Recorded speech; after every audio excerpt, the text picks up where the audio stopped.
Hey you guys, welcome back to Keto-ified with Crystal. So today we're going to be making a recipe from this cookbook called The Obesity Code by Dr. Fung. And the recipe we're going to be making is grilled broccoli with garlic oil, chili garlic oil, I'm sorry.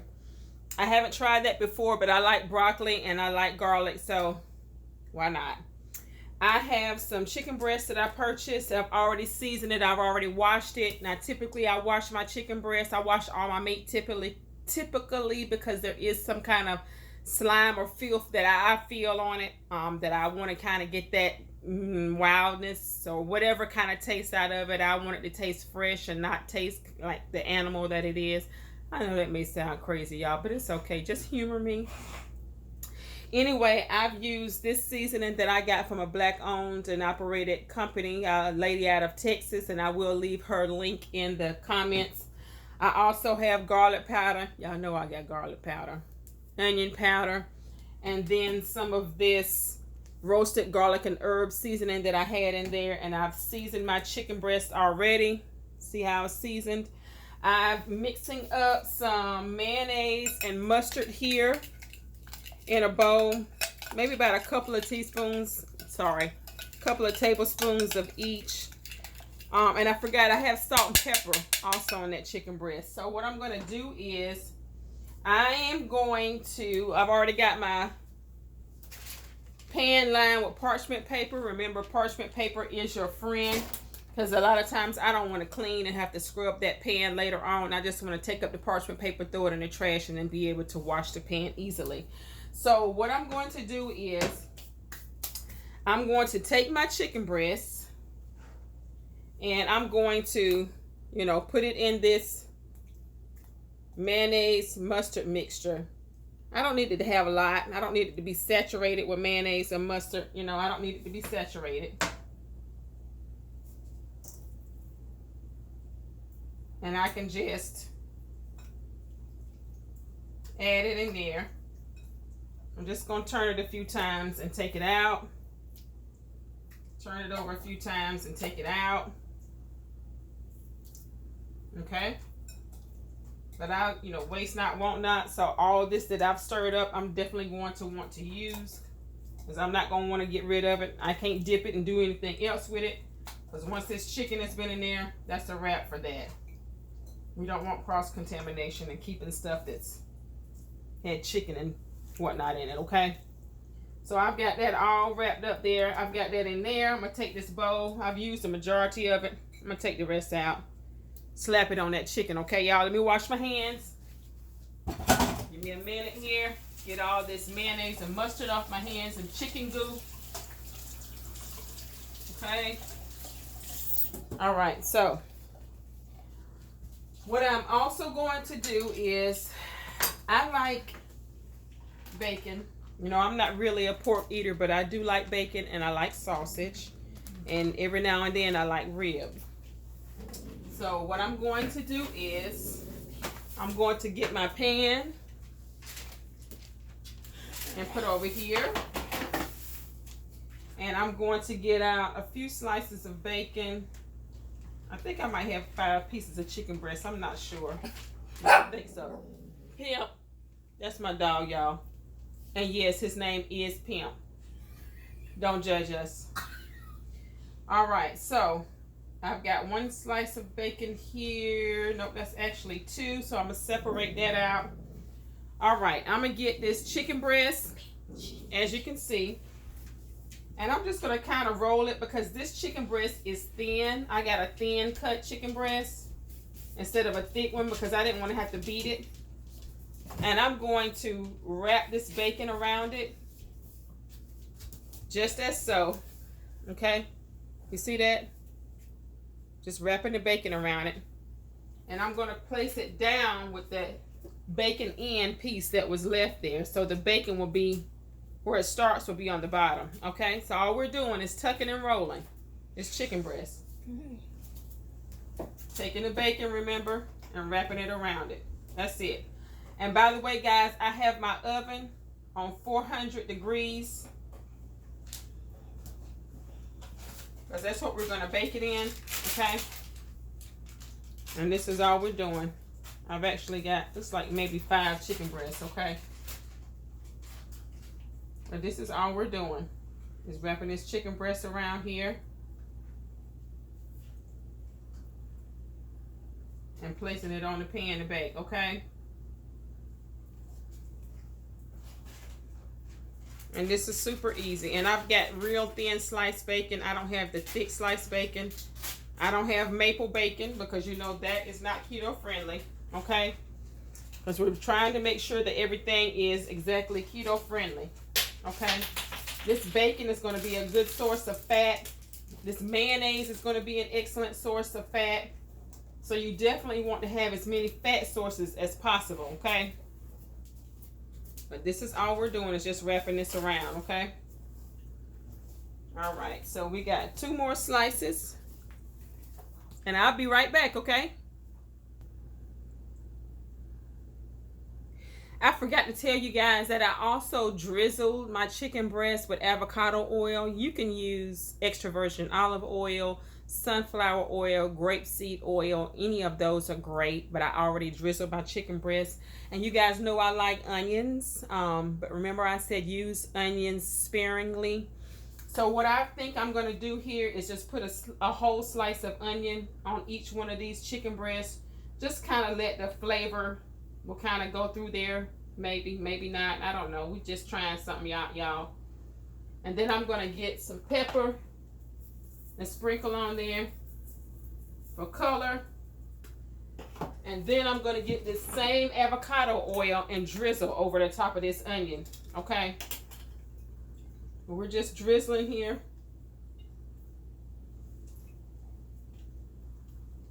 And then I'm going to go ahead and pop this in the oven. Chicken breast does not take long to cook. I'm going to check it after about 20 minutes. I'm going to set my timer on 20 minutes and see what it looks like after that. And then I'll know, you know, kind of if I need to do something else with it. Okay?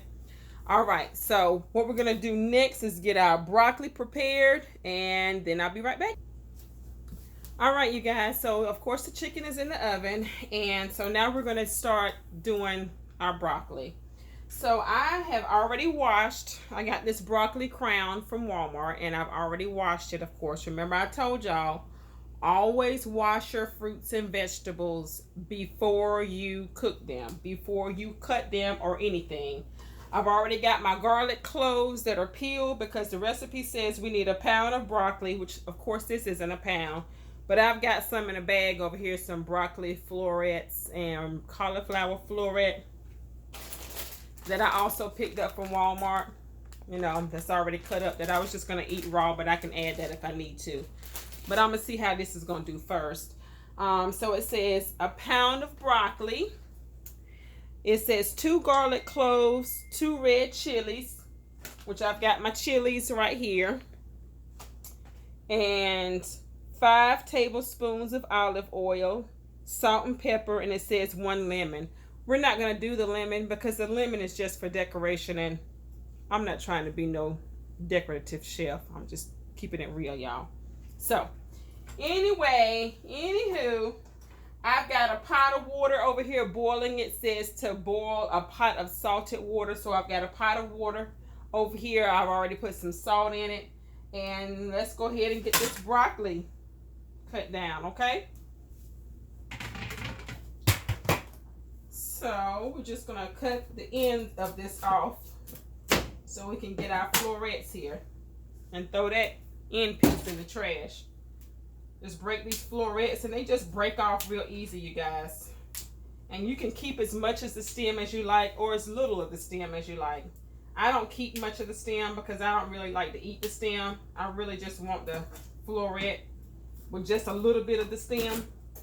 So I'm gonna cut some more of that stem off and put that in the trash, and just have more of the florets like I was saying, okay? So that's basically all we're doing, is getting some more of these stems off. Now, if you're a person who likes to eat the stems, leave as much of the stem on there as you want. I mean, you know, it's whatever you want. It's your meal, okay?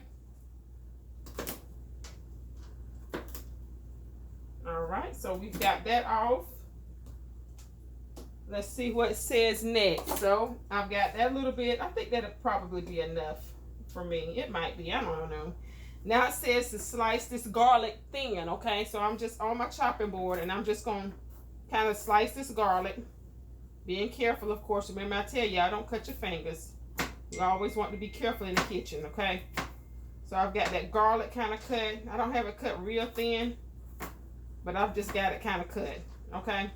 So our garlic is cut. That's what it says. Assemble all ingredients together. Y'all, I wonder why I can't see. I ain't got my glasses on. Y'all know I'm up here struggling. Like, why can't I see this? Whew, so much better. Lord have mercy. All right, so now I can see from a distance. Okay. Slice your garlic. Fill a bowl with ice water. I'm not going to do that. It's saying to fill the bowl with ice water because after you blanch this garlic, they want you to submerge it in some ice water so it will stop cooking. First of all, I don't even have no ice. Now, I might fill up a bowl of cold water and submerge it in there, but I don't even have no ice. I don't even use ice. Go figure. All right, so next it says, bring a large pot of salted water to a boil over high heat and add the broccoli to branch. Well, my water ain't boiling yet, so I'm about to put y'all on hold, okay? All right. Okay, you guys, so my water is boiled. Oh, before I forget, y'all see this little lock jewelry in my hair? I know you can see it because you can see that pink feather. Anyway, this lady by the name of Kim, who is the owner and operator of Kinks and Coils in the Raleigh-Garner area, she is a loctician and she also makes lock jewelry. I've gotten quite a few pieces from her and I absolutely love them. I keep forgetting to wear them sometimes when I'm out and about, but when I went to that party on Sunday, I decided, hey, let me throw a piece of lock jewelry up in my hair to add on to my outfit. But anyway, I will also leave her information down in the comment section, okay? All right, so let's go to the next section here. So what we're supposed to do is to put the broccoli in the water. So be careful putting this broccoli in the water, you guys, so you don't get burned. So I'm just going to add this broccoli in here, and it says to blanch it for 3 minutes. So I'm going to set my timer for 3 minutes and then we'll be right back. You guys, while we are waiting on the broccoli to blanch, let's talk about water intake. Water intake is very, very important when you're doing keto. It's very important in your life, period. Water is needed to sustain your body. Now, I'm not going to stand up here and pretend like I'm this big, terrific water drinker because I am not. I struggle at drinking water. I told y'all I'm going to keep it real honest with you. I struggle at drinking water daily. Now, I don't drink a gallon. I've tried that before. I felt like I was going to drown and I could not do that. It felt like the water was up to here. And I wasn't even at the gallon. I think I've gotten a gallon in me maybe a couple of times in my entire life. I'm not even going to tell y'all that I drink a half a gallon. I should. You know, I really should. And I can get in a half a gallon more often than I can a gallon. I'm just telling y'all I'm not going to do the gallon. It's just the bottom line, okay? They say you're supposed to drink half your body weight in water. If I drank that much water, I'm telling you, I would die. I'm just going to keep it real with you because half my body weight in water is a lot of water, okay? You don't even need to know how much I weigh. It ain't none of your business. So anyway, I have been doing pretty well. When I get up in the morning, I go ahead and get my water in this little mason jar. And I usually have a whole lemon in here sliced up, but I just put a half in here this time. And I usually add Bragg's vinegar. Now, I told y'all in a previous video, Bragg's vinegar and water is usually what I have in the morning on an empty stomach. An 8-ounce cup warmed up with a half a lemon and about 1 to 2 tablespoons of Bragg's vinegar. And I drink that because that helps to start the digestive juices flowing on an empty stomach. It's also known to get intestines right, get the parasites out of your body. Bragg's vinegar is also known to help reduce your blood sugar helps reduce cholesterol. I mean, it just has a plethora of effects that are healthy for the body. Now, everybody can't drink that vinegar. And let me tell you this, do not, I repeat, do not drink vinegar straight, okay? You can erode, and what that means is eat away the inside of your esophagus. Do not let anybody tell you to drink that vinegar straight, okay? You also can eat away the enamel that is on your teeth. So you always need to mix your vinegar with some kind of beverage, whether it be water, whether it be some other drink. If you're not keto, you're going to put it in some apple juice or something like that. If you're not keto, then you need to get it in some form of liquid. Do not drink it straight, okay? So anyway, back to your water intake. Now, I can fill up 2 of these, which would make it about a half a gallon. I typically don't fill up 2 of these, but I could and get away with it.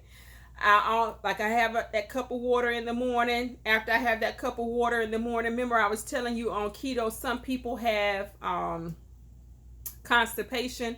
Well, I automatically, because I've had issues with constipation before keto. Okay, so let's keep it real. We all adults here. Don't be talking about that's too much information, because it's not. Your body needs to function. If you don't go to the bathroom, you can die. Okay, let's just keep it real. So anyway, I use my keto-friendly Metamucil. So I have a cup of warm vinegar lemon water, followed by a cup of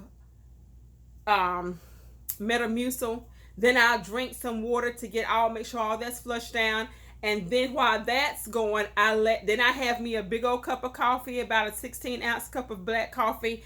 And then I've already filled up this, and I'm letting the water just sit there with the lemon, okay? And then I can sip on this periodically during the day. And if I get it all down, then I'll fill up another one. But I don't want to drink too late into the night, because I don't want to be up all night peeing, okay? I'm just keeping it real. So drink your water, please. All right, so now this broccoli has been in here and it's blanched. So I'm gonna go ahead and drain this off like the recipe says to do. Pour this into a colander. Now, of course it says, you guys, to submerge it in an ice bath. I already told y'all, I don't even have no ice here. So I'm just running ice cold water. Well, it ain't ice. I'm just running cold water over my broccoli, okay? All right, so let's see what the next step is. The next step says to add 3 tablespoons of olive oil in a small saucepan, which I've already done that. I'm just gonna bring that pan to the front. See, I already got the oil up in my saucepan. And then it says to add my garlic and chili peppers. So I've already got my garlic and chili peppers sliced up.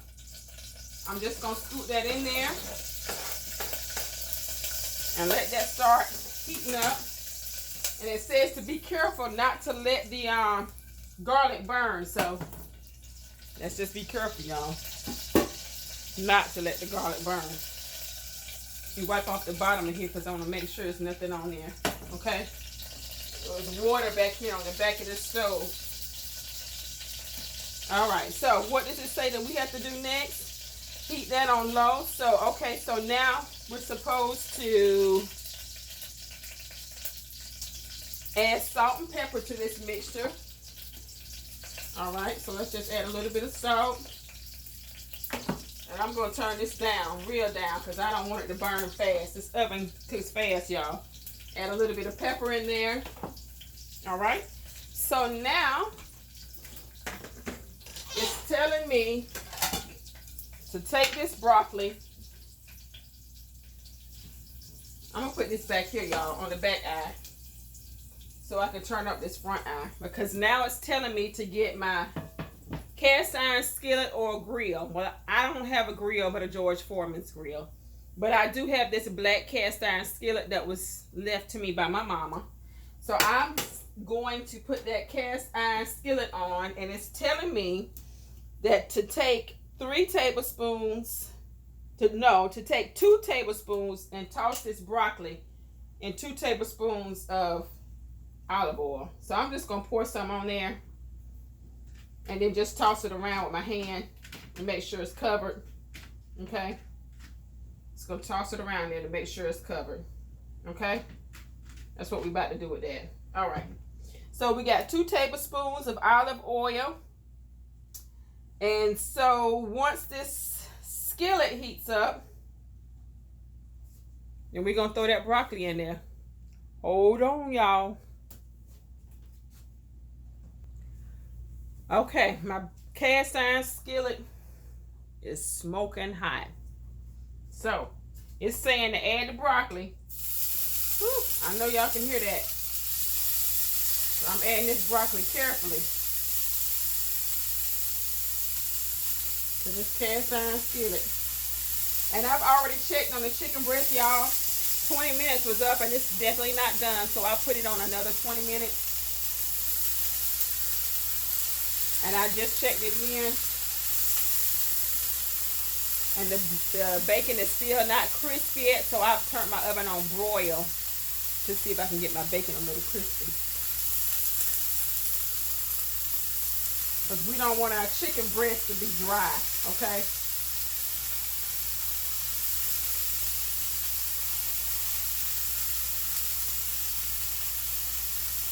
All right, so we got that broccoli in there sizzling. And it says, add the broccoli and cook without stirring until charred in place, which will take about 4 minutes. Transfer the cooked broccoli to a large bowl and repeat with the remaining broccoli. Well, I don't have that little bit of broccoli, so it's going to be all she wrote, okay? So let's see how this is going to come out.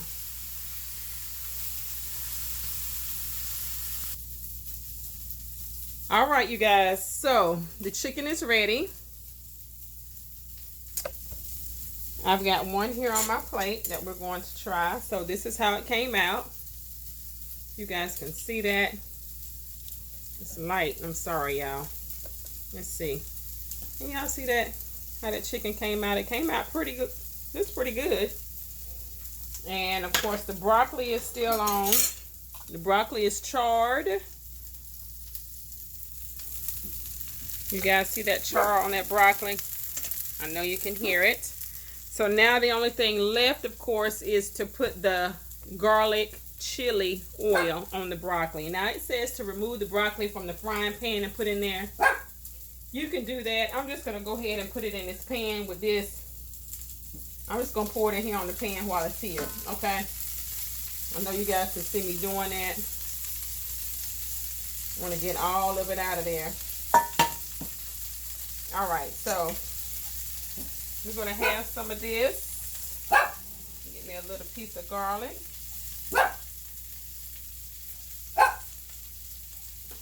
All right, y'all.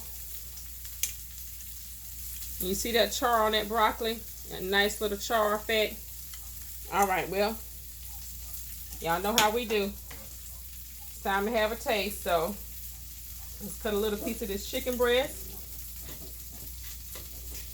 So that slice is pretty nice. All right, let's see.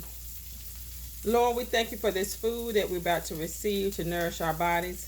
Thank you for the blessed hands that have prepared it. In Jesus' name, amen. Here we go, y'all.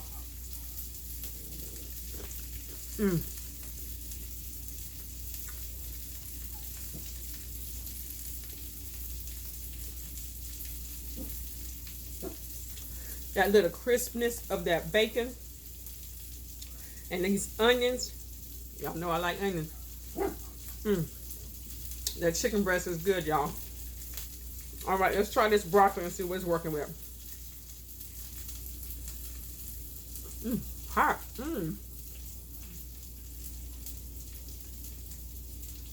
That is good. That garlic, gives that broccoli a whole new flavor. Yeah, y'all. This is a good meal, and it's fast, and it's healthy. Sorry, y'all.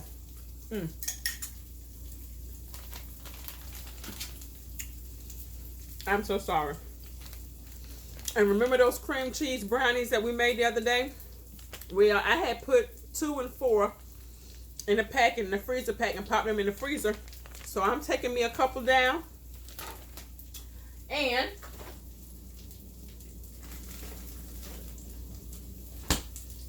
I'm gonna put some, you want some ice cream on keto? Halo. This glare, y'all. I am sorry. Hold on, y'all.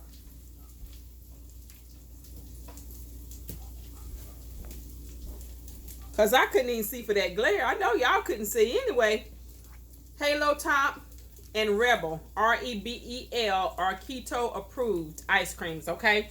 So I'm going to put me just a little dab. I'm going to have one of those brownies, and I'll put me a little dab of ice cream on top of it, and that's going to be my dessert. And of course, for beverage, I'm just going to drink some lemon water. All right, thank y'all so much for joining me again on Keto-ified with Cristal. We're on this 30-day journey of trying new recipes and being keto-ified. See y'all tomorrow. Love you.